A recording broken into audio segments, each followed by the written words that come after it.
Bom dia, boa tarde, boa noite, ouvintes e aqueles que nos assistem. Tudo bem com vocês? Então, aqui nós estamos na nosso segundo encontro para debater algumas temáticas, como já aconteceu no primeiro encontro, que dizem respeito a diversas áreas do conhecimento e a gente vai tentar abordar isso de uma maneira multi ou transdisciplinar. Para o nosso papo de hoje, nós temos novamente os ótimos representantes. Do meu lado aqui, nós temos a Andrea, doutora em fisiologia. Temos o professor Adriano, doutor em ensino de ciências. Temos o João, mestre em química, ensino de ciências, né? Nós temos o professor José, professor de filosofia e doutor em filosofia. E nós temos a ilustre presença hoje do Paulo, professor Paulo de história, mestre em história. E também a minha presença, professor Neto de sociologia, mestre em sociologia. Bom, o papo de hoje, então, né, do nosso que é isso, como a gente já tinha dado um indício no vídeo anterior, né, no nosso papo anterior, é o que é isso? Vírus. Então, a gente vai tentar desvendar um pouquinho hoje, através das diversas áreas do conhecimento, o que é essa parada. E para começar a nossa conversa, nada melhor do que a nossa ilustre representante da biologia, Andrea, começar com um debate sobre o que seria esse vírus. Oi, gente. Boa tarde, bom dia ou boa noite. Então, vírus é uma coisa que dá muito debate mesmo dentro da biologia. Na semana passada, no encontro passado, quando a gente discutiu vida, eu coloquei várias categorias do que a biologia considera para ser uma vida. E o vírus, ele está excluído, ele não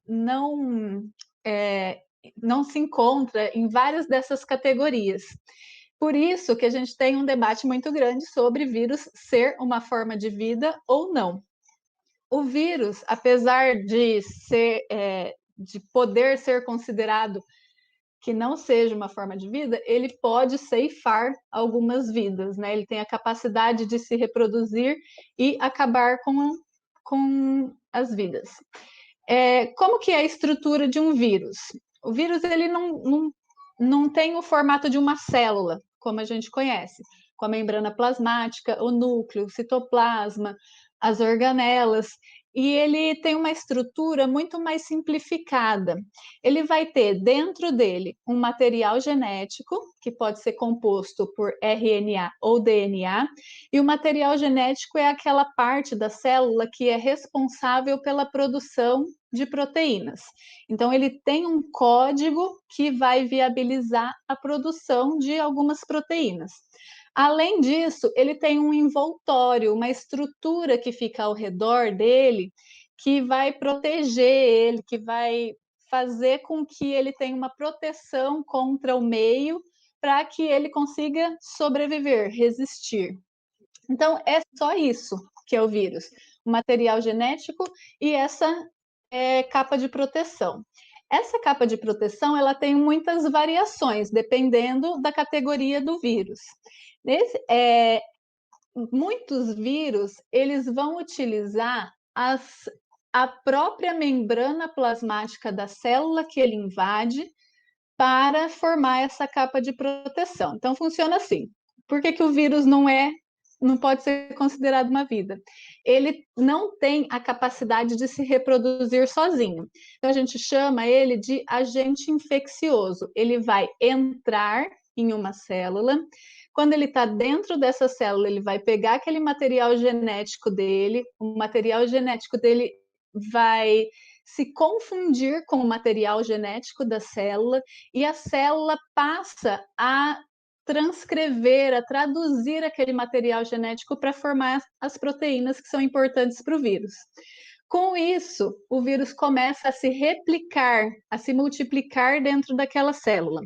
E quando ele vai sair de dentro dessa célula, ele pode usar um pouco, uma porção da membrana plasmática da célula para invadir outra célula. O que é importante a gente entender? Qual que é a importância disso?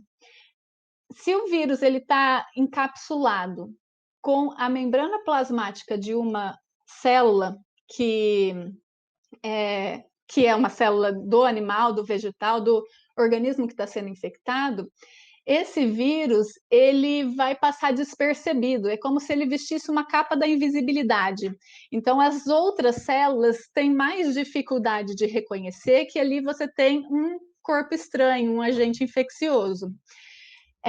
Outra coisa, quando o vírus entra dentro da célula, aquele material genético que ele inseriu ali dentro é um material genético com a constituição muito semelhante do organismo que está sendo infectado, porque o material genético ele tem um código universal.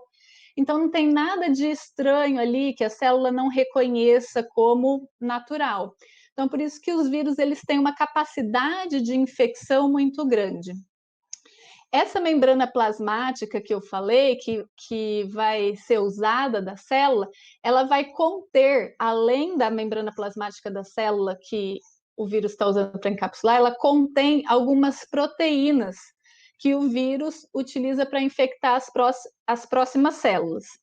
Então, a membrana plasmática é formada, a cápsula do vírus é formada pela membrana plasmática da célula, que naturalmente é constituída de lipídios e proteínas, e por proteínas especiais que foram sintetizadas pelo material genético do vírus. Então, no fim das contas, resumindo, o vírus entra na célula, escraviza essa célula para a produção de novos vírus e ali esses vírus vão ser liberados para infectar outras células. Nesse momento que ele entra e vai formar novos vírus, a gente acaba tendo uma produção de uma quantidade muito inimaginável de novas partículas de vírus. Chega a atingir a casa de 100 mil novos vírus com infecção de uma única célula.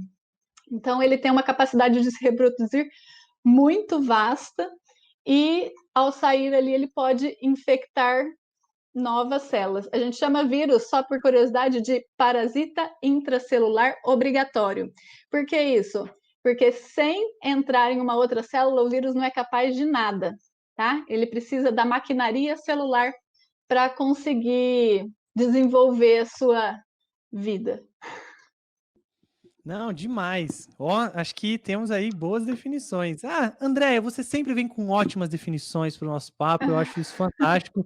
E como eu sempre disse, né, eu fico impressionado com essa sistematização do conhecimento que as áreas naturais possuem e essa capacidade de conseguir, inclusive, óbvio, aí o seu talento de conseguir explicar uma coisa tão complexa em tão pouco tempo. Adorei a ideia da capinha da invisibilidade, isso aí é demais, vou sempre lembrar. Acho que quem também pode contribuir um pouco com o nosso papo também é o João, aproveitando que a gente está nessas áreas aí. João, e aí, meu querido? Essa parada do vírus aí. Fala, Netinho. E aí, pessoal, beleza? Bom, já que você gosta tanto dessa capa de invisibilidade, vamos falar um pouco de como atravessar essa capa, né?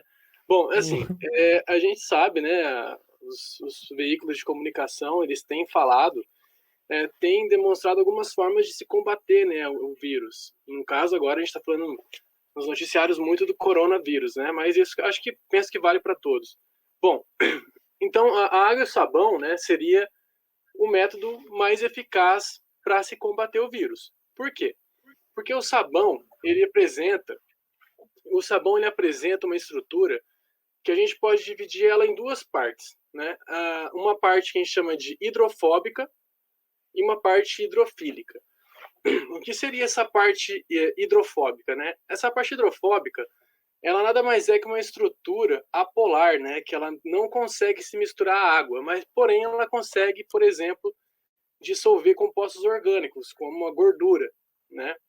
E como essa capa, né, do vírus, esse envelope viral, ele é formado por lipídios, ou seja, gorduras, o sabão ele consegue dissolver justamente esse envelope, né?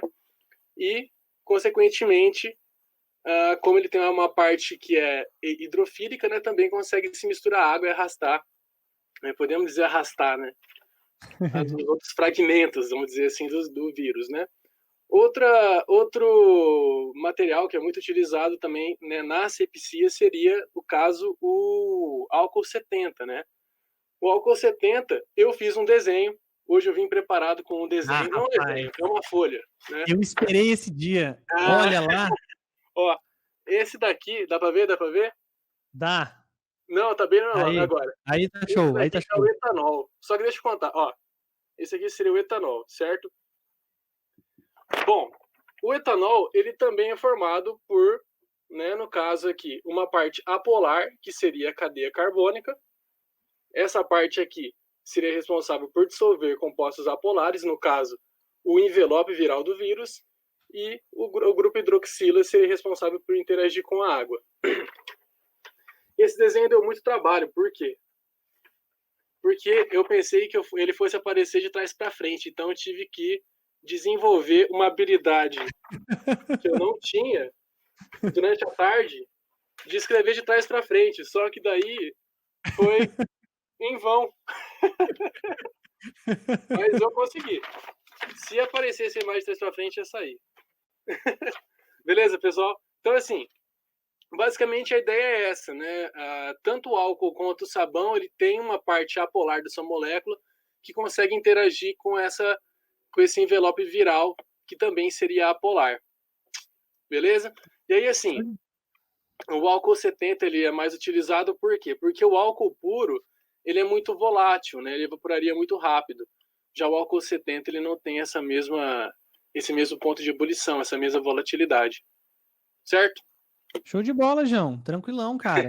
Porra, tava tão feliz aqui com a capinha da invisibilidade, aí você vem aqui e quebra a capinha com o sabão. Ah, aí eu fico triste, mas ainda bem, né? Ainda bem que tem o sabão para quebrar essa capa, né? Acho que também agora, para a gente tentar uma transposição de áreas, talvez assim, acho que o Paulo também tem uma contribuição importante, até porque recentemente ele fez uma série, né, são 4 programas sobre algumas epidemias. Acho que a história também pode ajudar a entender um pouquinho sobre o que são os vírus, afinal, já apareceram várias vezes, né? Paulo, por favor, nos agracie. E aí, pessoal, tudo bem? Então, assim, primeiro, o que é o vírus na história? Vai depender muito de qual período nós estamos falando. É, principalmente porque na antiguidade, vírus, na Idade Média, podia ser muito bem encarado como um castigo divino. É algo que ninguém sabia de onde vinha, ou alguns cogitavam de onde podia vir. Então, assim, eu tentei separar alguns pontos que eu considero um pouquinho relevante para tentar contribuir para essa fala, a partir de algumas epidemias. Partindo de uma das mais antigas, que é a peste de Atenas, ela é interessante nós pensarmos, porque ocorre uma coisa na peste de Atenas que a gente pode inclusive fazer com paralelo com o que está acontecendo hoje. Porque assim, na antiguidade não se tinha ideia de onde vinha o vírus, não se tinha ideia de como solucionar o problema do vírus, não se sabia o que era vírus. A palavra em si não existia ali para definir este material genético, se eu puder chamar ele de material genético, né? Mas o que aconteceu em Atenas, por exemplo? Atenas, durante a chamada peste de Atenas, ela passou por um problema que foi o seguinte: tinha uma guerra ocorrendo naquele momento, que é a chamada Guerra do Peloponeso, ou Guerra do Peloponeso, tá, que era uma guerra entre atenienses e espartanos. E ali ocorreu um fato bem interessante, que foi o seguinte: durante a Guerra do Peloponeso, tá, mais especificamente em 431, a cidade de Atenas ela era toda circundada por muralhas. Não só a cidade, mas existia um caminho que ia até um porto chamado Porto de Pireus, né? Era um caminho bem longo de uma muralha, né, para proteger a cidade contra a invasão de inimigos. Que inimigos? Claro, tinha toda a questão dos persas, mas também tinha a questão dos espartanos, que estavam putos da vida com os atenienses, desde a utilização que os atenienses fizeram da verba da Liga de Delos para reformar a cidade de Atenas e utilizar para melhorias da própria cidade. Nesse momento, em 431 a.C., Atenas tinha mais ou menos 80 mil habitantes. Na cidade de Atenas, na parte urbana, nessa parte que era circundada por muralhas. De um ano para o outro, Péricles, um grande estrategista, um grande general ateniense do período, sabendo do conflito com os espartanos e os espartanos já às portas de Atenas, ele fez com que a população que vivia nas áreas rurais migrasse para dentro da cidade. E essa população migrou para dentro da cidade, elevando o índice populacional de 80.000 para 200.000 habitantes, ou seja, 150% de aumento de um ano para o outro. O que é curioso é que, bem posteriormente, mais especificamente por volta de 2015, depois com confirmações em 2019, nós temos uma ideia de que a doença que atingiu a cidade de Atenas foi, na verdade, febre tifoide. Só que nem isso a gente pode dizer com clareza, porque assim existem tantos sintomas para aquela doença que atingiu a cidade, que alguns vão dizer que ela podia ser dengue, que ela podia ser ebola, que é uma doença muito mais recente descoberta, né? Muito mais recente. Só que assim era uma quantidade gigantesca de sintomas que existiam ali. E por que eu estou fazendo pontuando especificamente essa questão? Saneamento básico. Porque a gente vai ver isso em outros locais também. Por exemplo, vamos pegar aí a peste negra, já vários séculos posterior, lá no século XIV depois de Cristo. Aí mais de aí a matemática me falta para alguém de humanas, né? Mas mais de 10 séculos depois, né, surge então a peste negra, né? Que é, na verdade, uma doença causada por um bacilo que já havia aparecido muitos séculos antes, que ela já era recorrente tanto na Europa quanto na Ásia.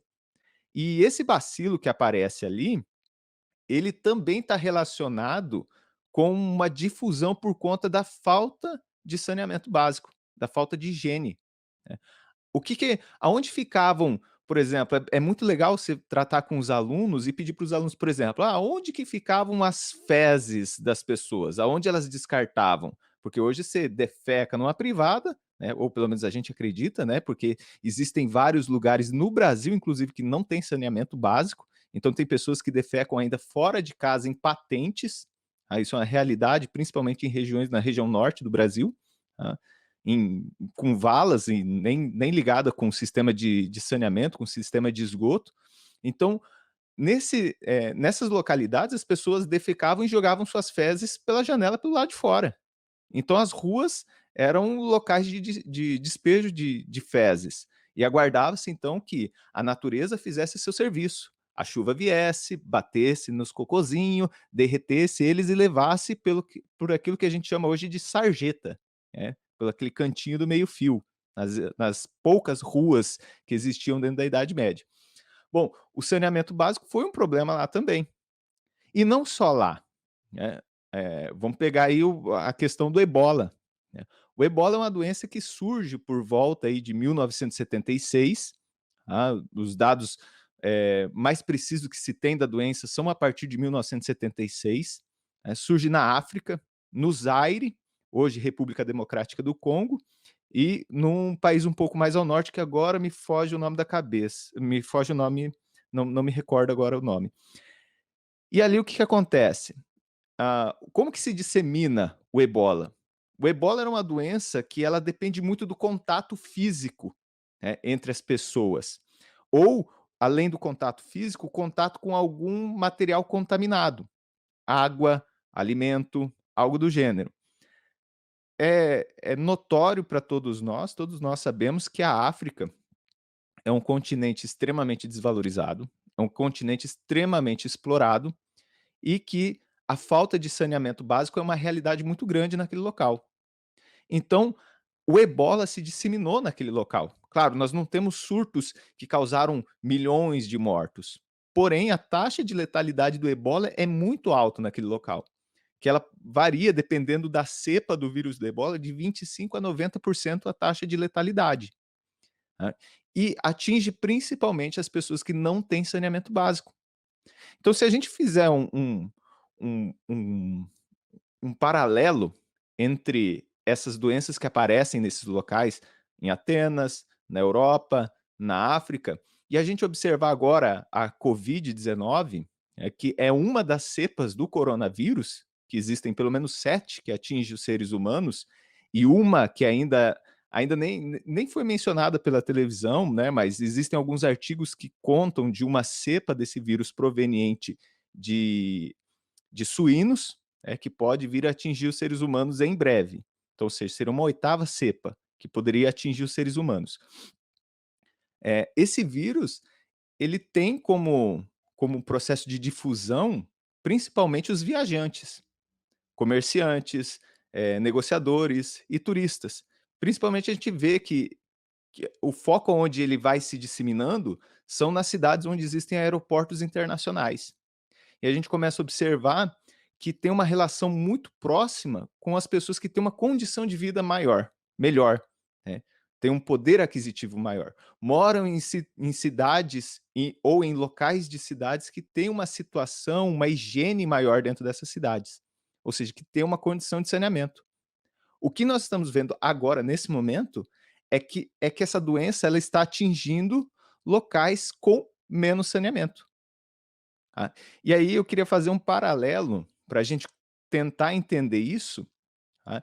Na história sempre é complicado a gente pegar alguma coisa do passado e fazer uma comparação com o presente, né? A gente cai muito no risco de cometer o anacronismo. Tá? Mas aí eu não estou me importando tanto com o anacronismo nesse momento, que é justamente porque eu acho que é importante a gente fazer esse paralelismo ao observar, por exemplo, a cidade de Belém do Pará, que hoje é um local que os casos estão explodindo. Se nós pegarmos a cidade de Belém do Pará, ela tem mais ou menos 1,5 milhão de habitantes. Ou seja, isso são N vezes mais do que a cidade de Atenas, aonde de um ano para o outro aumentou 150% sua população. Não deram conta de estabelecer um processo de desenvolvimento de saneamento básico naquele local. Isso que nós estamos falando de Atenas, que era uma cidade modelo da época, onde já existiam aquedutos, onde já existiam alguns sistemas de cuidados com a cidade, até mesmo alguns pontos de saneamento. Agora, a cidade de Belém do Pará, com 1,5 milhão de habitantes, ela tem coletado hoje 12% do seu esgoto. 12% do esgoto. E tratado 2%. 98% do esgoto de Belém do Pará não é tratado. E aonde que vai parar? Aonde a cidade de Belém do Pará está? Então, observe que o saneamento é um elemento que ele perpassa pela difusão dos vírus. Claro, o vírus, a Covid-19, é um vírus que se espalha muito mais pelo ar. Tá? Porém, o saneamento faz parte disso também. Por quê? Porque se não há saneamento, não há tratamento de água, não há uma distribuição de água adequada, como que a pessoa vai pegar o seu sabão, vai pegar a sua água e vai poder higienizar a sua mão para romper com a capinha invisível? Então nós temos um problema aí de higiene, tá? Que vai facilitar o processo de difusão do vírus, que vai atingir principalmente a população mais pobre, essa população que veio de fora para dentro da muralha, ou essa população que mora em locais em condição de menor saneamento básico. Só mais um dado para a gente ficar um pouco mais de cabelo em pé, é que mais ou menos 30 milhões de brasileiros, neste momento, num país que tem um pouco mais de 200 milhões de habitantes, 30 milhões não têm acesso à água potável. Não tem acesso à água potável. Se não tem acesso à água potável, a gente tem que se perguntar, eles têm acesso a álcool 70? Eles têm acesso a sabão? O que vai acontecer com esses indivíduos? Vão depender do quê? E aí existem várias explicações que vêm desde a antiguidade que tentam solucionar esse problema. Crenças mágicas e etc, mas eu deixo isso para um outro momento para abrir espaço para mais alguém falar que eu falo demais. Não, é legal as contribuições. Eu acho que esse resgate histórico, ele é super importante porque a gente tenta aprender com a história, né? Diferente de alguns outros indivíduos, a gente tenta aprender com a história, né? E nesse aspecto, eu acho que as contribuições históricas são sempre importantes. Inclusive, anotei vários elementos aqui que na hora da minha fala eu resgato porque tem a ver. Eu acho que agora que a gente entrou nessa cepa humanística, a gente pode pedir para o Zé fazer alguma contribuição aí através da filosofia, hein, Zé? O que você acha? Pode ser. Opa, tudo bom, pessoal? Olá. Eu não sei se a filosofia falou exatamente sobre vírus, né? Assim, provavelmente deve ter falado, porque a filosofia falou de tudo, mas agora não me ocorre nenhuma coisa específica de filosofia sobre vírus. Mas, né, com certeza a filosofia falou bastante do tema doença no sentido amplo, no sentido geral. E se a filosofia é essa coisa, essa arte ou ciência do pensamento, me lembra a frase do Fernando Pessoa que dizia que pensar é estar doente dos olhos. Então, eu gostaria de retomar alguns pontos, sobretudo algo que o Paulo falou que já me ajuda a introduzir onde eu quero chegar, a peste que houve na Grécia, em Atenas, durante a Guerra do Peloponeso. Quem lutou nessa guerra, é um dado que às vezes passa um pouco desapercebido, foi o próprio Sócrates, o grande filósofo ali do século V a.C. Ele lutou nessa guerra, reza a lenda que ele foi um bom soldado, inclusive voltou vivo e foi morto depois condenado. Enfim, o que é curioso? O autor que mais falou sobre Sócrates, especificamente, é o grande registro que nós temos do Sócrates, é Platão, contemporâneo também dessa época, que tem uma obra extensa, que até a gente sabe, né, chegou até nós quase que integralmente, e o tema da peste que afligiu Atenas não aparece, ou se aparece é muito periférico. O interessante é notar como é que esse momento influenciou a obra do Platão. Ele não fala da peste, mas um personagem que aparece constantemente na obra do Platão é o personagem do médico. O personagem do médico ele sempre aparece muito associado, diga-se de passagem, ao personagem do filósofo. O médico é alguém que exerce a verdade pelo seu próprio conhecimento, assim como o filósofo para Platão. Chega, inclusive, em algum momento ali na República a rolar uma disputa do papel de poder entre o médico e o filósofo. E é interessante que Platão ele vai sempre, né, colocar à frente do seu pensamento a importância do ser, de uma espécie de natureza pura, original e verdadeira. Então, assim como o filósofo, o médico é aquele que tem o acesso a essa verdade pura e original. Quem é que seria o inimigo do médico, então, nessa visão de Platão? O cozinheiro. O Platão é curioso, né? O cozinheiro hoje para nós que representa quase um símbolo de saúde, porque hoje nós cozinhamos em torno desse conceito. Na cabeça de Platão, provavelmente influenciado por Hipócrates, né, o patrono da medicina grega também, na cabeça de Platão, a culinária disfarça o verdadeiro valor da comida. Porque onde é que está o verdadeiro valor da comida? Na comida em si. Se você tempera, cozinha, frita, junta, combina e coisas do gênero, você está se enganando. E você está enganando o seu corpo, você está enganando a natureza, você está enganando a verdade da comida. Então começa a aparecer, isso é curioso, essa relação da medicina, assim como da filosofia, como aquilo que vai buscar a verdade.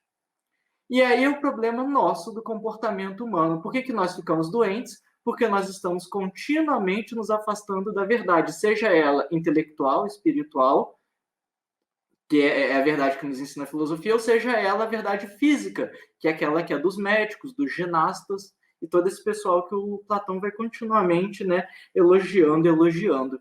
E isso é curioso. Quem que está próximo, então, do filósofo e quem que está próximo do médico? O bom general.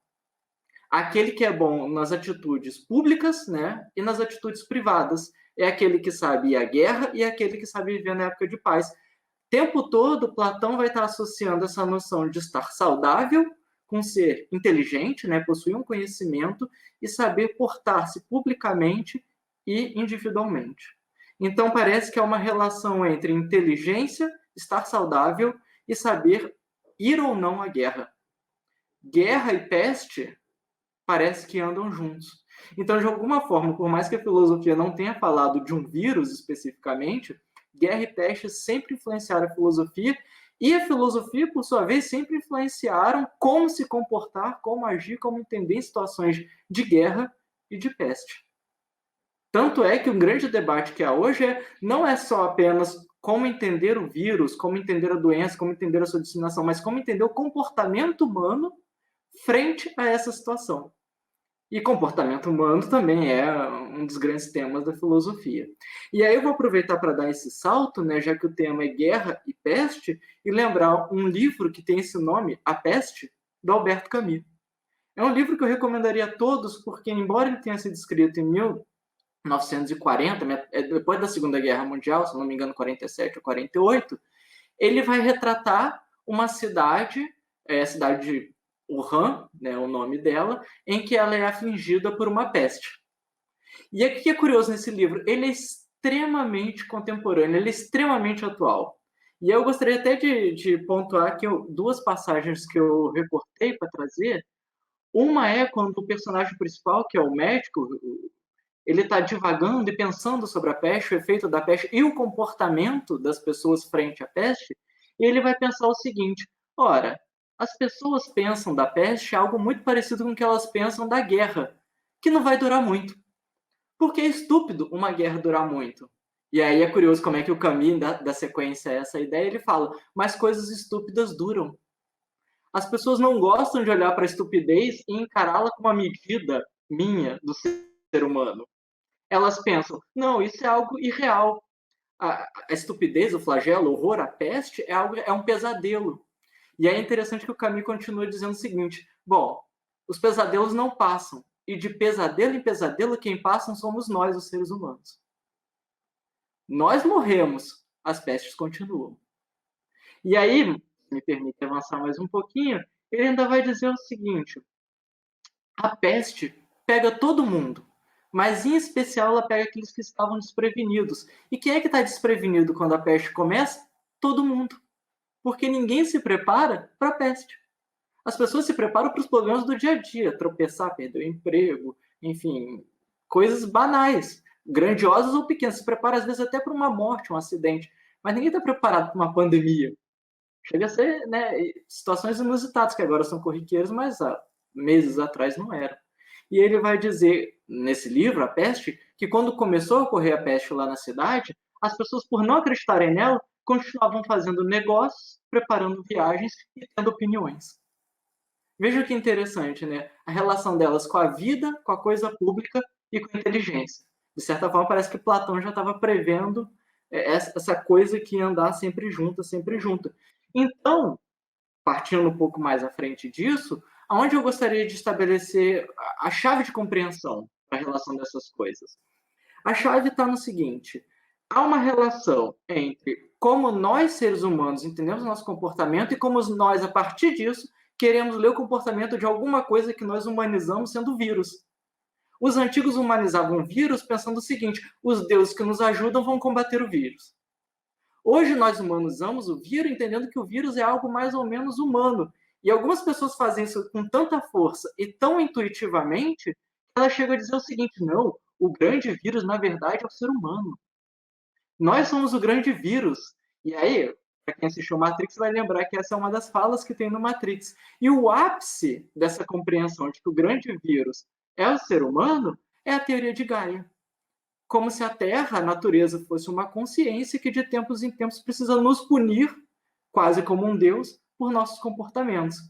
A ideia de punir o comportamento com a peste é a mesma ideia que vocês encontram no início da Ilíada, vocês encontram no início do Édipo Rei e que vocês encontram no início da Bíblia, lá no Êxodo. É sempre essa ideia de que há uma relação entre o comportamento humano, alguma coisa que eu posso humanizar na natureza, e é a partir disso que eu vou me relacionar com ela. Seja pela verdade do filósofo, seja pela verdade do médico, seja pela verdade do Deus raivoso ou do Deus benevolente. Então, é essa a primeira chave que eu gostaria de apontar aqui. Não, é uma chave bem legal, porque essa ideia da humanizar para saber lidar é uma coisa muito louca. Um colega meu falava que a gente humaniza demais os cachorrinhos, cara.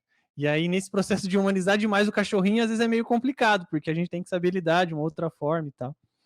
Mas, cara, eu sempre desconfiei que os caras da gastronomia enganavam a gente. E já tava lá em Platão, cara.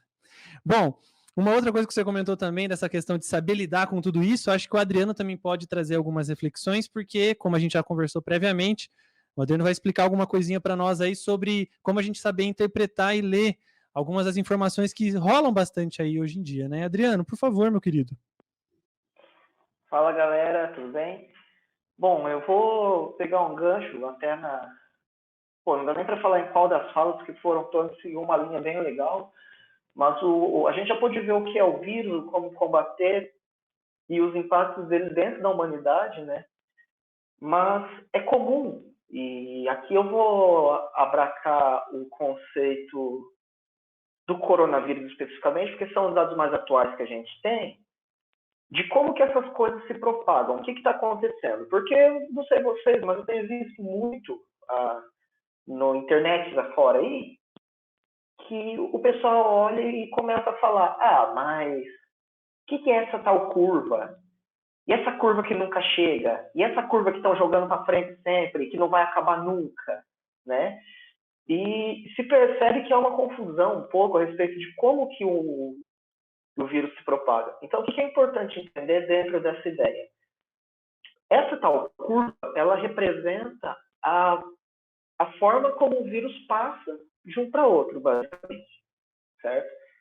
Algumas coisas são grandezas que nós chamamos de lineares. O que são essas grandezas lineares? Elas vão crescendo devagarinho. Minha mãe tinha um ditado, eu lembro dele até hoje, né, que é um passo de cada vez. Isso para mim faz muito sentido, para não cair enquanto está andando, né? Então, esse um passo de cada vez é uma grandeza linear, porque você vai um, depois outro, depois mais um, enfim. O vírus ele não tem esse hábito. Basicamente, ele, com muitas outras coisas na natureza, se comportam com o que nós chamamos de crescimento exponencial. O que é um crescimento exponencial? Um cara ele consegue produzir muito mais coisas do que apenas mais um. Então, por exemplo, coisas que têm crescimento exponencial. A própria humanidade, falando em humanização do vírus aí, né? O Zé comentou. Bactérias, uma bomba nuclear tem um processo de interação, então os átomos também têm esse comportamento e o vírus também tem esse comportamento. Basicamente, é o quê? No caso do coronavírus, a gente diz que ele tem uma taxa de 3. Isso significa que uma pessoa ela é capaz aí de contaminar 3 pessoas.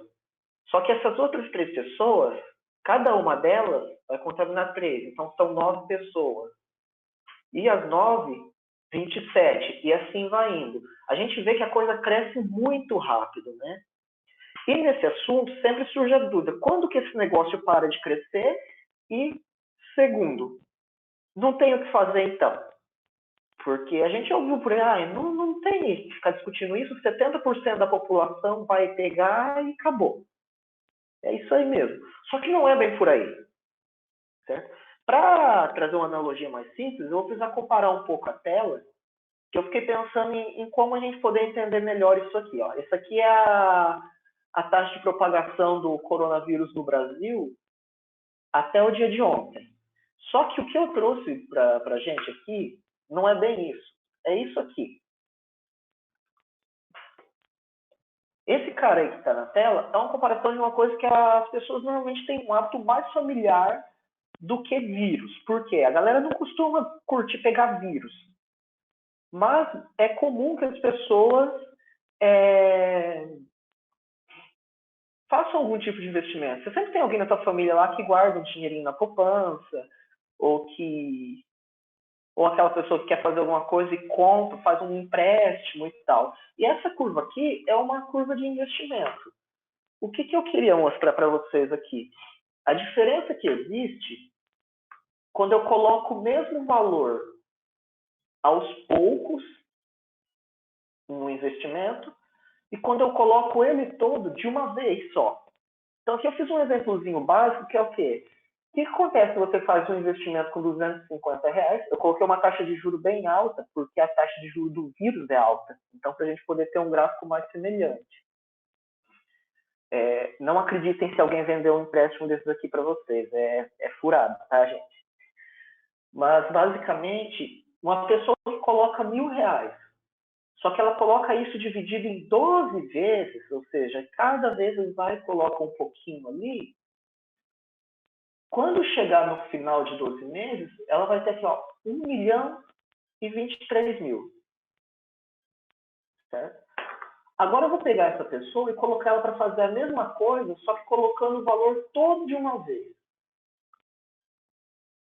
Aqui, como eu falei, a taxa foi bem alta, né? Ela foi lá e colocou os seus... deixa eu fazer uma correção. Eu fiz com 3 mil reais esse gráfico, não com 1.000. Ela colocou os 3 mil reais aqui e o que aconteceu? Ela colocou tudo de uma vez e deixou lá. Depois de 12 meses, ela tem um valor, uma bagatela aí de 12.288.000. Então, olha só a diferença. Quando você foi colocando de pouquinho e quando você foi colocando tudo de uma vez.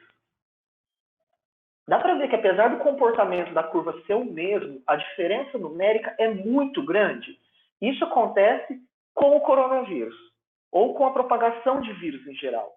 Por que a gente fala que o afastamento social ele é importante e tal? Por quê? Porque quanto menos pessoas têm contato uma com a outra, você vai tendo essa redução aqui, essa reduçãozinha aqui, e vai se tornando cada vez menor a quantidade de pessoas. Então, o isolamento social ele não faz apenas todo mundo ficar doente, só que ao longo de um tempo maior. O que ela faz é diminuir o tempo e também diminuir a quantidade de pessoas que ficam doentes até o final do processo, certo? Para não me alongar muito, aqui a gente está fazendo crescimento, mas o coronavírus ele se comporta bem mais com aquela pessoa que faz o quê? Ela investe, só que ela vai tirando dinheiro todo mês conforme vai precisando, certo? Então, no coronavírus também acontece por quê? Porque quando as pessoas vão ficando doentes, também as pessoas vão se curando e as pessoas, infelizmente, vão morrendo. Essas pessoas que se curam, criaram uma resistência e que morreram, elas não vão se contaminar de novo. Então, cada vez menos gente se contamina. E é quando a curva começa a diminuir. De novo, aqui uma diferença do que acontece. Aqui que eu fiz com os R$1.000. Eu coloquei tudo de uma vez e fui tirando. Olha só, o valor máximo que eu cheguei aqui foi 3.079. E depois caiu para 1.000, que é o valor inicial. Mas olha aqui quando eu vou colocando aos pouquinhos e vou tirando. O meu valor inicial também ele era 1.000, só que quando eu cheguei lá nos finalmente, como eu fui colocando de pouquinho esses 1.000, em vez de eu ter 1.000 pessoas lá, eu tinha o quê? 131. Certo? Então, isso aqui é uma lógica de poupança, basicamente. E conforme você vai... Se você coloca dinheiro todo de uma vez, acumula mais rápido. Se você coloca de pouco, acumula mais devagar. E o resultado final é diferente nos dois casos. Com o vírus, é a mesma coisa. Certo? Mas então por que a gente não sabe onde que está esse tal pico? Porque o modelo matemático ele tem uma equação que depende de muitas variáveis, que são decisões humanas.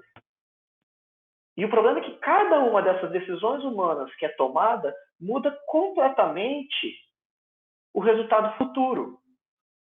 Então, assim, a gente olha, se todo mundo ficar de lockdown agora, ou seja, se a galera ficar em casa, não sair, etc., a curva vai crescer. Tem 10.000 pessoas. Se só 20 pessoas têm contato e ficam doentes, a curva cresce e diminui em cima dessas 20 pessoas. Beleza, né?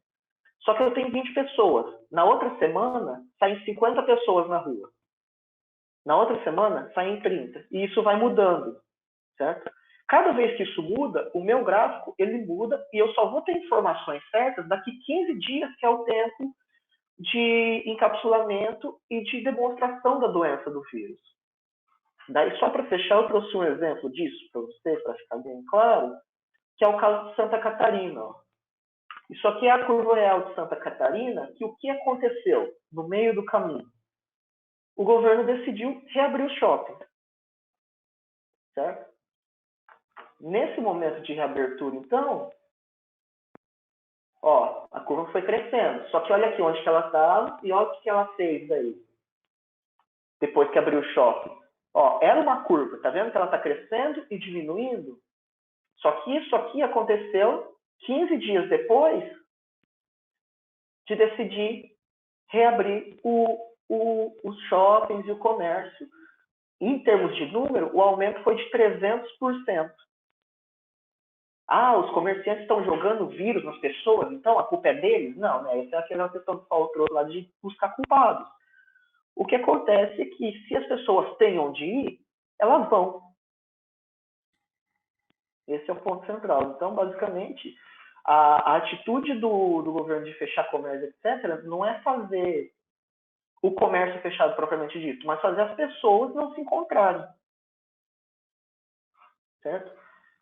Então, por que a gente não sabe onde que está o pico da curva no Brasil? Porque semanalmente a gente está mudando de comportamento. Fecha comércio, abre comércio. Vai voltar às aulas, não vai voltar às aulas. Faz manifestação, não faz manifestação. E cada ação dessas está jogando o pico para frente, porque está mudando o comportamento de crescimento exponencial. Então, acho que essa é a ideia central que eu tinha para compartilhar com vocês hoje. Massa. Não, legal demais, Adriano. E acho que essa sua ideia de mostrar essas curvas, até quem vai estar ouvindo a gente não vai ver, mas a gente pode dar um jeito de compartilhar essas informações. Mas eu acho legal isso porque quando a gente pega uma coisa relacionada à vida, como a gente tem uma galera que está mais preocupada com economia, você trazer a questão de grana, talvez a galera entenda mais fácil. Então, achei que a sua proposta foi bacana também. Bom, acho que dessa vez, então, eu posso tentar contribuir com alguma coisa. Eu fiquei por último novamente, até porque eu acho que a sociologia também, na mesma questão que o Zé apresenta, tem uma dificuldade, talvez, de tentar contribuir com a conversa, mas eu fiz algumas anotações ao longo da exposição de cada um, de que, por exemplo, várias pessoas, todo mundo aqui falou, vários objetos apareceram na fala de todo mundo, né? O próprio vírus que não pode ser considerado vida, o sabão, o álcool gel, a muralha, o ato de guerra. O Paulo falou bastante de saneamento básico, higiene, fezes, chuva, sarjeta, avião. O Zé fala de comida, fala de militarismo e tudo mais. O Adriano mostra curvas e mostra gráficos e tal. E olha que interessante. Talvez eu possa contribuir com essa relação apresentando a teoria de um autor que ele é super contemporâneo, mas talvez um pouco questionável, porque dizem que ele se encontra dentro da chamada pós-modernidade, mas que é o Bruno Latour. O Bruno Latour é um pesquisador, ele é um cientista, né, vamos dizer assim, um cientista da ciência, um sociólogo que pensa ciência, até pode ser uma questão mais antropológica da ciência, onde ele vai refletir sobre o procedimento científico. Ele tem vários textos onde ele vai pensar o que é fazer ciência. E uma dessas investigações, e uma dessas pontuações que o Latour faz, ele tem um livro chamado, vou mostrar aqui, Reagregando o Social, e nesse livro ele tenta apresentar a seguinte ideia, de que alguns conceitos utilizados anteriormente na sociologia precisam ser revisados. Ou melhor dizendo, precisam ser aumentados para compreender mais fenômenos do que aqueles que estavam postos antes. Assim sendo, ele vai considerar que social, naquela perspectiva criada lá nos clássicos de Durkheim, Marx e Weber, deve ser reconstruído. Reconstruindo para admitir outras capacidades de agência. E aí que é a grande questão, que a Andréa começa falando que o vírus é um agente infectante, alguma coisa desse tipo, pelo que eu me lembro, mas essa agência, essa capacidade de agente na perspectiva de Latour foi potencializada com o desenvolvimento da sociedade, a ponto de que ele diga que se não fossem os não humanos, ou se não fossem os objetos, não chegaríamos onde nós estamos. Ele fala de uma contribuição de como que, para Pasteur ter chegado nas contribuições que ele fez para a ciência, a importância dos objetos, a importância de um laboratório, a importância de alguns procedimentos. Ele vai depois pensar como que determinadas pesquisas relacionadas a solo, determinadas civilizações, a importância de equipamentos para fazer análise desse tipo de material. E a gente pode pensar que todos esses objetos que foram listados nas falas de vocês, se eles não existissem, ou se eles não estivessem lá, eles poderiam ou não causar determinados fenômenos sociais. O Paulo foi enfático em dizer, por exemplo, de que se não fosse a falta de saneamento básico, pode ser que o avanço das epidemias não fosse tão grande assim. Pode ser, então, que a existência de um saneamento básico, que a gente está falando de cano para passar esgoto, de procedimentos químicos para tratar esse esgoto, de uma privada de cerâmica para a pessoa fechar e dar descarga. A gente está falando de objeto. A descarga é um objeto, patente é um objeto. Quando o João pega e fala de sabão, sabão é um objeto. Quando o Adriano pega e mostra para a gente entender dinheiro e uma curva, objeto. Quando o Zé fala da questão do Platão, da questão da guerra que ele foi, do Sócrates que foi lá, ou da questão da alimentação, ou quando o André fala da questão do vírus, a gente pode pensar tudo isso. E essa perspectiva do Latour, ela vai reinventar essa perspectiva sociológica, porque ele vai admitir, então, a capacidade de agência, que até então era depositada no humano, agora nos objetos. Os objetos também têm agência. A gente só está conversando aqui agora porque tem uma câmera que filma a gente e um microfone que capta a nossa voz. Isso é objeto. Se não existisse isso aqui não acontecia. Então, essa capacidade de agência é muito importante. E ao fazer isso, o Latour considera o seguinte, de que a gente deve reinventar ou reconstruir, portanto, conceitos essenciais de todas as ciências. A proposta dele é bem radical, porque ele vai dizer que a gente fez de uma maneira e que, na concepção dele, essa maneira tem que ser refeita. Então, a gente teria que reinventar conceitos de todas as áreas do conhecimento, e ele propõe isso, num primeiro momento, dentro da sociologia. Então, acho que é legal pensar nisso, de que esses objetos, portanto, eles têm a capacidade de agência. Eles podem fazer, eles podem iluminar, eles podem adoecer, eles podem controlar, eles podem ajudar a prever, e eles podem até curar em um determinado momento, se a gente pensa numa vacina ou num remédio. O objeto também tem agência. Dito isso, então, a gente pode tentar pensar o seguinte, se teria mais alguma coisa que alguém deixou passar, porque agora a gente entra no nosso bate-papo mais livre, ou talvez eu possa tentar provocar algumas reflexões, aí fica a critério de vocês, o que vocês acham, meus queridos? Pô, eu já quero puxar a bola aí. Vai. Se ninguém tiver... Pode ser? Abriu o microfone e fala. Beleza. Na verdade, eu queria aproveitar um gancho que você mesmo deu, que é a questão que muita gente tem reclamado, e assim, algumas figuras da mídia, às vezes algumas figuras do nosso cotidiano, da nossa família, que, dado o momento atual, se está politizando a doença. A doença é de esquerda, de direita, do Trump, sei lá, da China e coisa e tal. Mas, assim, as pessoas esquecem uma regra básica da vida em sociedade, que tudo é política. Sociedade é reunião pela polis, né? É o modo como nós agimos nessa sociedade, logo a política, tudo é política.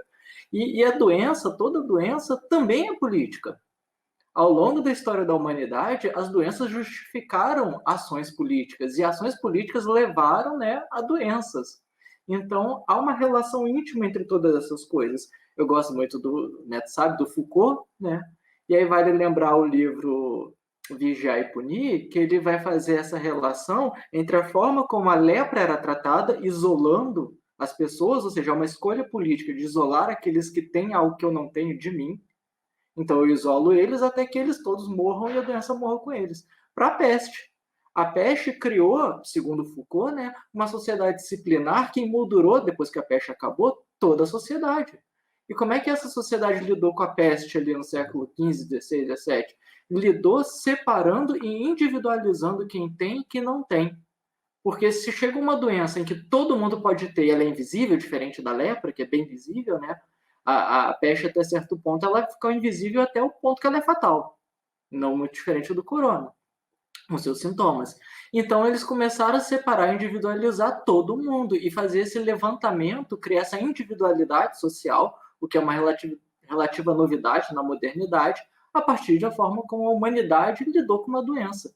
E aí, muito tempo depois, o Foucault vai dar um outro salto para compreender como a sociedade se organiza a partir de uma nova doença, que ele não vai deixar, obviamente, claro, mas ela permeia, que é a AIDS.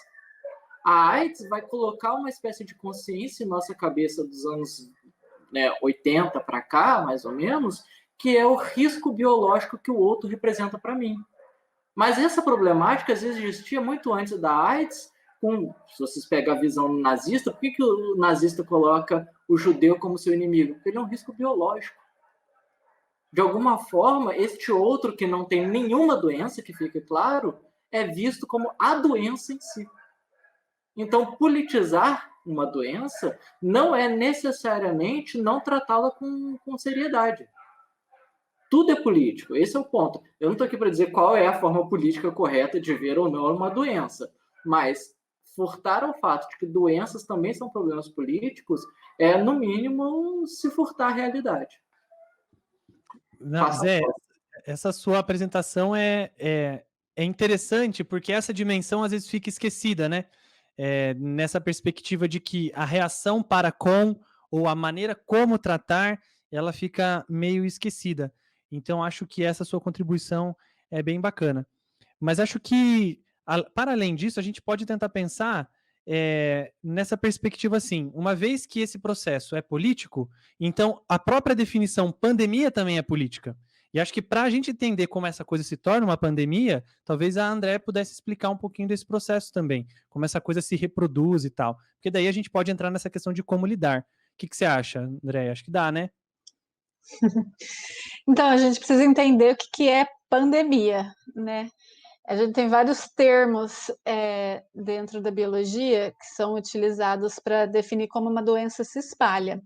Se ela estiver se espalhando apenas localmente, que nem a gente tem alguns episódios aqui no Brasil, algumas cidades que estão tendo casos de malária, de febre amarela, de dengue, se ele está restrito a uma determinada região, a gente chama isso de epidemia. Mas uma vez que a doença ela consiga ultrapassar as barreiras, né, as fronteiras de países e atingir vários continentes, aí a gente já passa a chamar isso de pandemia. Então, o coronavírus é considerado uma pandemia porque ele já ocupou todos os continentes. E o coronavírus ele tem um sucesso na infecção maior do que os outros vírus, por causa da forma de contágio, em primeiro lugar. Contágio pelo ar é a forma mais eficiente, né? A gente tem vírus que se espalham pela água, pelo contato com animais, a gente tem vírus que tem o contato pelo alimento, mas a forma mais eficiente de espalhar é pelo ar. Então, por ser um vírus que está no trato respiratório, nos pulmões, então um simples espirrar, um falar mais alto, você elimina gotículas de saliva e espalha esse vírus com mais facilidade.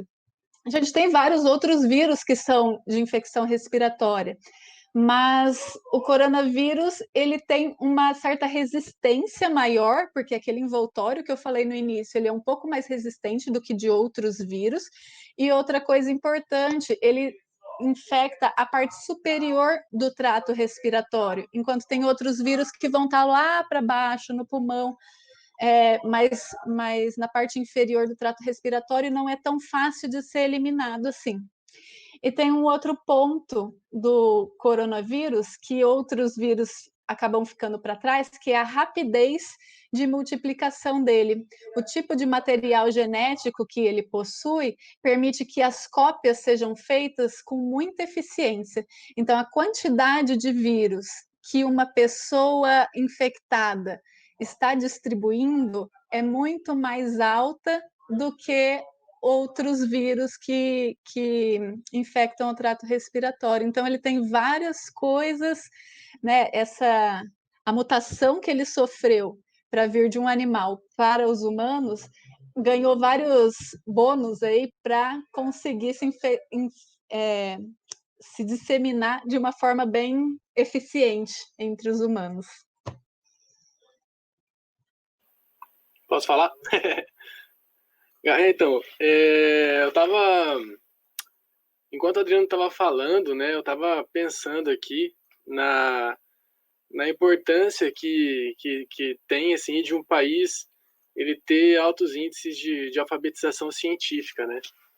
Quando você pega um país que não é alfabetizado cientificamente, a população não consegue entender de um modo geral a importância de se achatar a curva, por exemplo, de contaminação, né?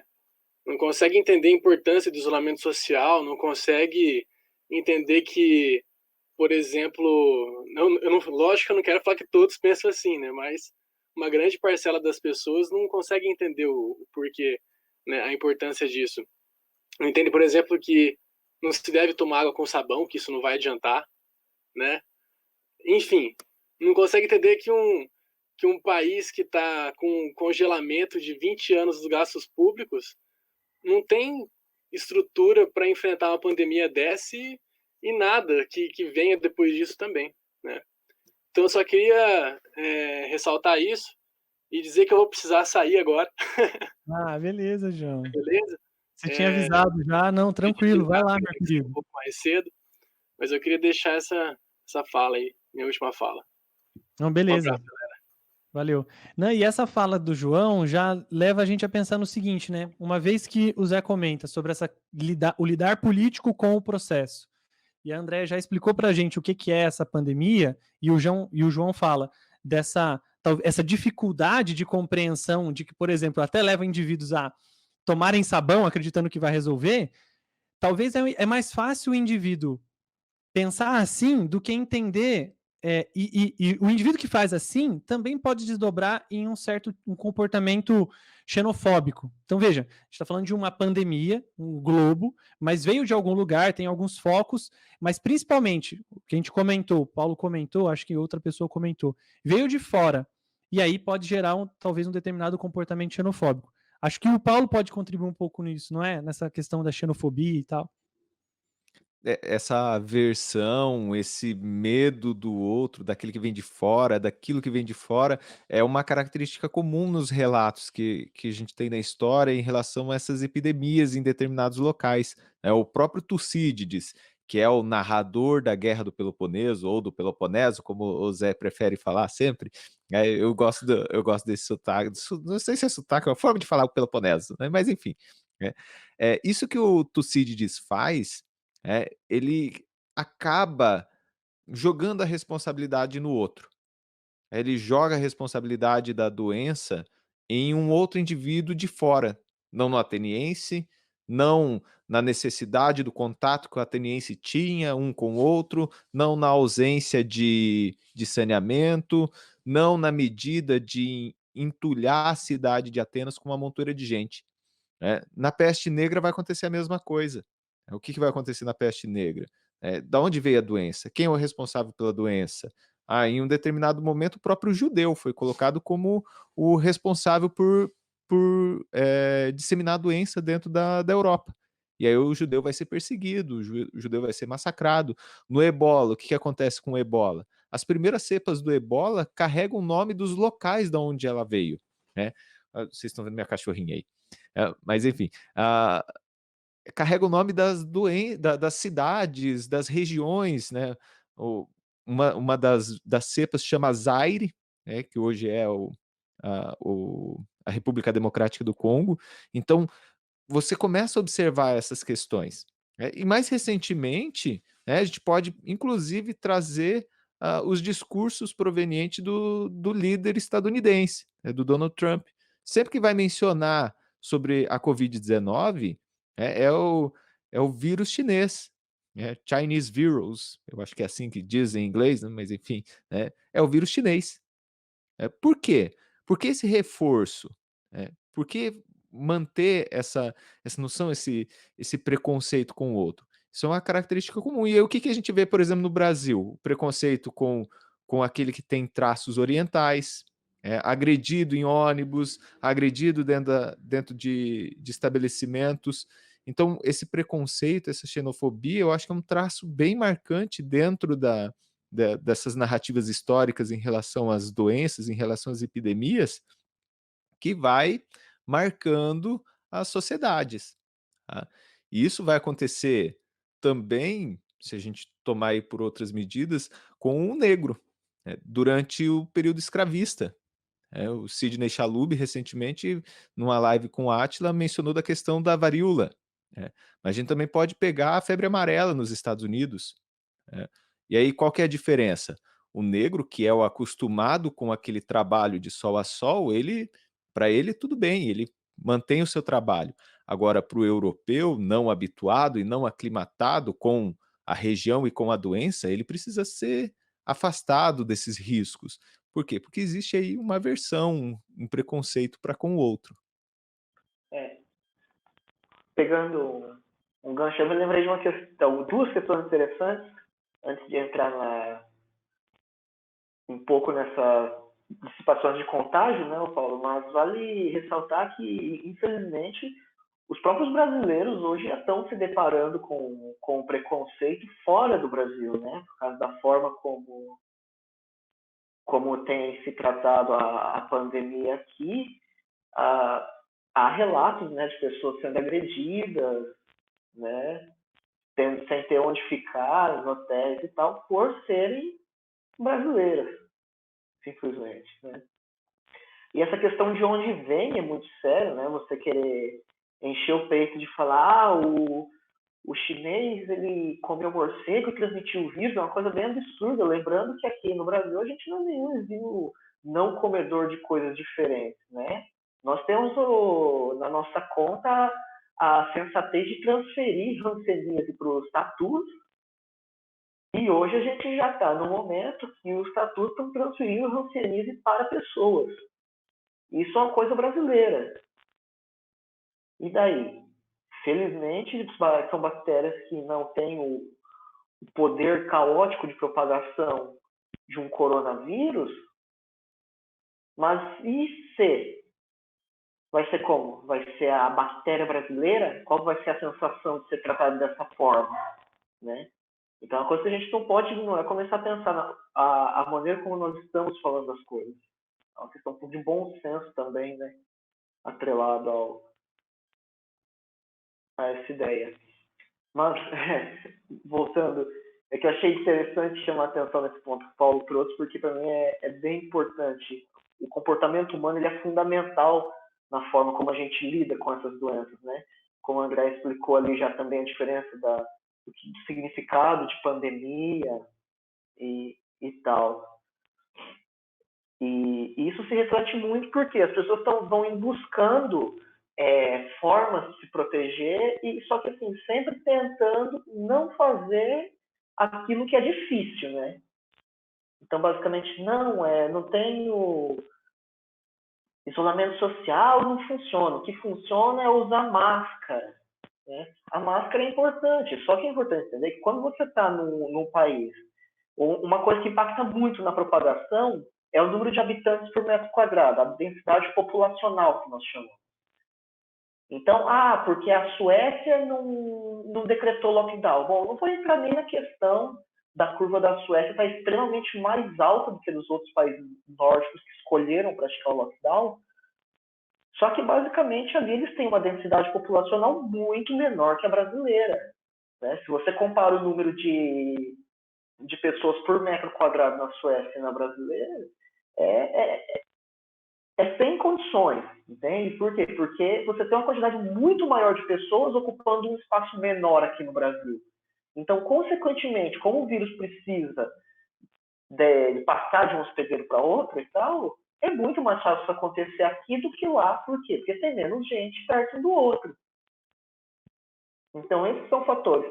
E a máscara vai me proteger disso. Olha, a máscara é fundamental, sem sombra de dúvidas. Mas se você começar a colocar 50, 100 pessoas apertadas num lugar, não tem máscara que existe, porque o cara vai começar a passar a mão num balcão ali, pegar uma peça de roupa, alguma coisa, e daí uma pessoa que sem querer tocou na tua roupa contaminada e levou a mão no olho, legal, ela já levou o vírus dela para casa dela e já vai ter ali 2, 3 pessoas para serem contaminadas dentro da casa dela. Só que na cabeça dela ela estava protegida por quê? Porque estava usando máscara, então o problema está resolvido. Então é fundamental nós sermos muito conscientes que, infelizmente, numa situação em que você tem uma coisa que se multiplica exponencialmente, de forma rápida, ou seja, cresce muito, com muita facilidade, e precisa de pessoas perto para se propagar, a forma mais confiável de lidar com isso é evitando o contato de pessoas. Não tem milagre, não tem água quente com limão bicarbonato, não tem vírus parado na garganta 4 dias esperando descer pro pulmão, esperando você fazer gagarejo com chá de romão, sei lá o quê. É o isolamento, é o distanciamento social das pessoas. Ou nós lidamos com isso com seriedade, ou assim, é ver o que vai acontecer. Infelizmente, sim, a gente vai ficar vendo a curva crescer cada vez mais, porque nós estamos investindo uma quantidade muito grande de recursos, só que em vez de ser notas de real, são pessoas que nós estamos colocando ali. Pessoas doentes, e essas pessoas doentes estão se multiplicando. Só de curiosidade, com uma taxa de 3 de propagação do vírus ali, a gente pode dizer que você tem um investimento de 300% que nós estamos fazendo. Certo? Se fosse para ganhar dinheiro, seria maravilhoso, né? Provavelmente iam surgir bilionários igual surge Tiririca no meio do mar. Só que aqui, infelizmente, dinheiro não dá assim. O que dá assim é vírus. Então é importante ficar muito atento a isso. A gente tem que lidar com isso com seriedade. Não adianta fingir que tem qualquer milagre se não cuidar de afastamento social, se não respeitar afastamento social. E se quem é responsável por administrar a sociedade não dá maneira das pessoas fazerem isso, né? Porque eu, sinceramente, fico triste que eu tenho visto bastante pessoal ofendendo. Aquelas filas quilométricas na Caixa Econômica, tem um monte de gente, e daí vem falar para ficar em casa. Eu falei, cara, eu adoraria que aquelas pessoas ficarem em casa, mas tem uma coisa que eu acredito muito, é que não é culpa delas estar ali. Nós temos que começar a questionar o porquê delas estão ali e quem poderia ter feito alguma coisa para elas não estarem ali e escolhe não fazer. São pontos espinhosos, né? Peço desculpas, mas é uma questão que, se a gente está falando de vírus e a gente está falando de saúde, não dá para fechar os olhos para esse tipo de coisa. Adriana, é interessante que você coloca, porque muita gente fala as coisas baseada em achismo, né? O que faz sentido na cabeça delas, sem ter uma noção do que a ciência traz a respeito disso, né? E a ciência tem muito a agregar para a gente. Só para dar uma noção, a ciência hoje, mundialmente, ela está muito mais avançada do que foi há alguns anos atrás, né? No passado. Hoje as informações estão sendo disseminadas com muito mais facilidade, muito mais rapidamente. Aí, só para a gente ter uma noção, hoje, no Google, você vai no Google acadêmico e faz uma busca por artigos científicos usando os termos COVID, Covid-19, SARS-CoV-2, que se referem exclusivamente a esse tipo de coronavírus. Eu fiz uma busca rápida aqui e encontrei mais de 98 mil artigos.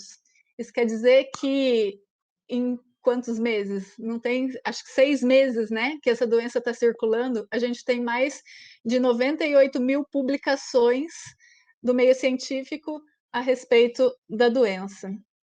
Então, a gente tem que dar crédito para isso também, né? Para a ciência, que a ciência tem a dizer, e não só o que a gente acha ou que políticos falam da cabeça.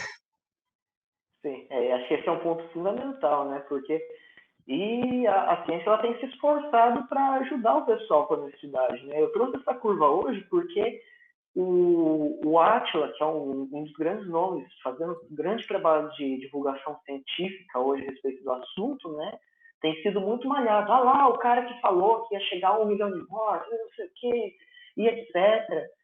E é uma falta de interpretação de dados científicos muito injusta, porque você acaba dando uma dor de cabeça para uma pessoa que estava tentando ajudar, né?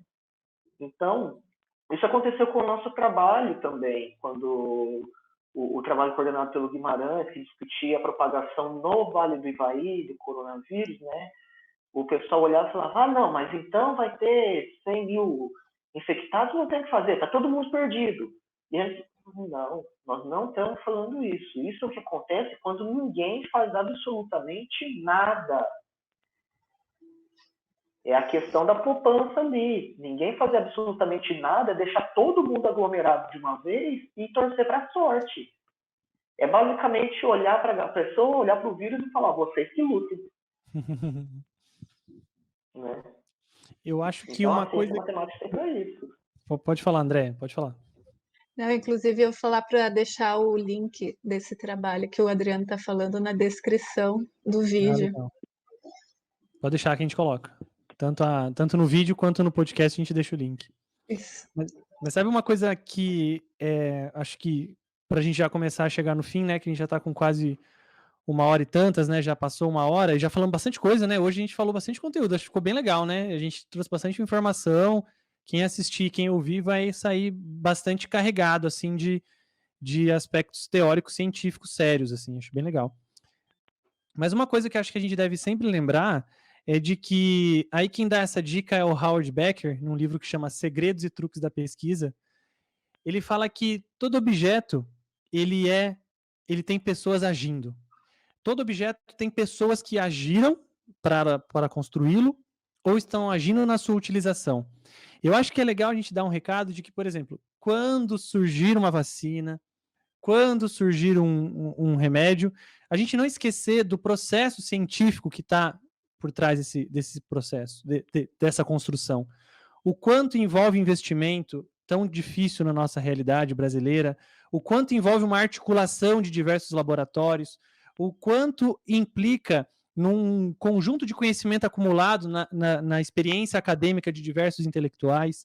Ou seja, quando um dia chegar esse tipo de processo, a gente lembre e a gente não esqueça de que isso tudo é uma construção humana, de que esse processo de construção humana, quanto mais consciência a gente tiver dele, mais a gente vai ter possibilidade de conduzi-lo para um objetivo maior, de que, pelo menos na minha concepção, seria desvinculada de valores econômicos, mas sim mais voltados para a questão humana, e aí na questão do seu sentido humano da coisa.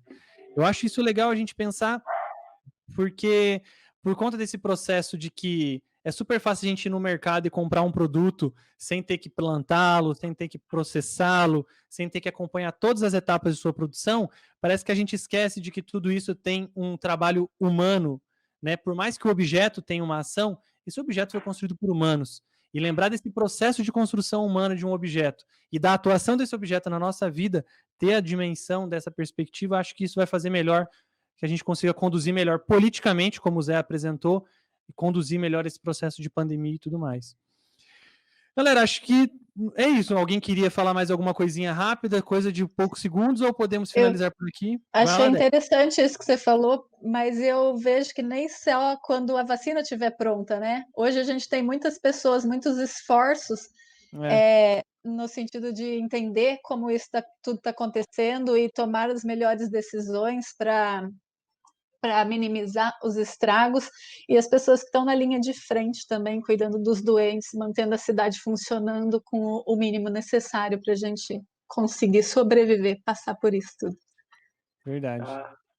Cara, só uma lembrança legal da André, né? Já que é uma mensagem rapidinha, só reforçar de novo para o pessoal, isolamento social é fundamental, e quando você faz isolamento social, você não está pensando só em você, está pensando também nas pessoas que não podem fazer isolamento social, que estão trabalhando porque são totalmente necessárias para a humanidade continuar existindo.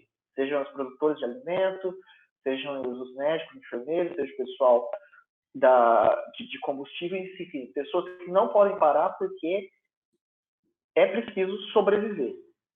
Então, para que essas pessoas fiquem bem, é importante que cada um faça a sua própria parte, tentando não atrapalhar. Só seguindo ainda nessa questão do isolamento social, lembrando que o isolamento social não é uma novidade. Ele é algo que existe, e aí eu, como historiador, vou resgatar a história aí novamente, existe há muitos séculos. Uma das medidas que funcionou durante a peste negra no século XIV foi o isolamento social. É manter as pessoas dentro de casa. E isso ocorreu em várias regiões dentro da Europa. O isolamento social também já foi benéfico dentro do tratamento do coronavírus. Quais coronavírus? MERS e SARS-CoV-1. Essas duas outras doenças têm uma transmissão um pouco menos rápida do que a Covid-19. Porém, as duas foram o seu fluxo de contaminação, o seu índice de contaminação foi reduzido também por conta de um certo isolamento das pessoas que estavam doentes. Elas conseguiram controlar ela de uma maneira um pouco mais efetiva. Então, eu acho que essas são questões importantes de ser observada. E uma outra questão que eu acho importante falar é cuidado com as as medidas que vão solucionar da noite para o dia. Tá?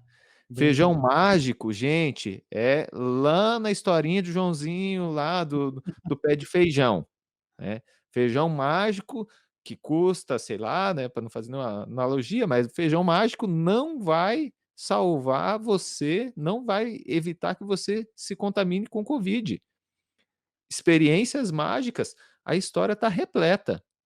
Na peste de Atenas deu errado, a população se revoltou contra, contra os templos religiosos. Na peste negra, a mesma coisa. Inclusive, na peste negra, soluções mágicas, aqueles que tinham o controle das instituições, que vou tentar usar aqui um pouquinho mais de. Não um pouquinho mais cético, né? Mas que tinham essas soluções mágicas, elas inclusive se afastaram da população e depois sofreram um monte com preconceito da própria população em relação a essas instituições. Então, solução mágica não funciona. A ciência é o que comprovadamente vem sendo utilizado e vem sanando essas epidemias ao longo dos séculos, ao longo da história. Então, nada de solução mágica e, sempre que possível, manter o isolamento. Não custa lembrar, Paulo, também que às vezes querem tratar a ciência de forma mágica também. Assim, uma das grandes vítimas do corona foi a cloroquina, né? E assim como foi ela, foram tantas outras soluções, como disse o Adriano, dadas de bate-pronto para resolver o problema, do dia para a noite. E aí eu volto à citação do Albert Camus, de pesadelo em pesadelo, quem vão passando são os homens, né? Os pesadelos continuam. Bom, eu acho que terminar com Camus é bom. Então eu acho que a gente pode terminar com Camus. Tudo bem? Então, galera, acho que é isso. Quiser abrir os microfones aí, a gente fala tchau de uma mesma vez e aí a gente encerra, beleza? Então, falou, tchau, tchau, galera. Tchau, obrigada. Valeu, Tchau, tchau. Falou, até mais, valeu. abraço, se cuidem, se possível, fiquem em casa.